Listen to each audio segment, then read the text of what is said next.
I'm David Schwartz. I'm an earthquake geologist. I spent 33 years at the U.S. Geological Survey, and now I'd like to show you something about the Hayward Fault. So this crack that you're looking at in this concrete floor of the Fremont Community Center is an expression of the movement that's occurring along the Hayward Fault. And so, one question, I know you're moving, but these red and yellow lines used to be connected. And the fault's creeping. That means it moves all the time. And since the lines have been put down, the fault has slipped about this much laterally. When the next big earthquake occurs, we expect this type of movement, one side moving to the right relative to the other, but up to about 6 feet.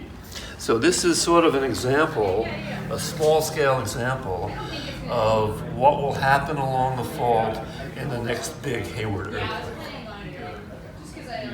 And can you explain give us a tour of the Hayward Fault with this map? What parts of the Bay Area does this cross, and what freeways does it cross? Oh, this is a map of the trace of the Hayward Fault, which extends from the Milpitas area on the south, comes all the way up to San Pablo Bay on the north. And in doing so, it goes through the cities of Fremont, where we are right now, of Hayward, of Oakland, of Berkeley, of El Cerrito. And this is the most densely populated part of the Bay Area. The fault crosses freeways. It crosses the BART line in 2 locations. The major water systems from East Bay Mud and SFPUC cross the fault. It goes right through Cal Memorial Stadium.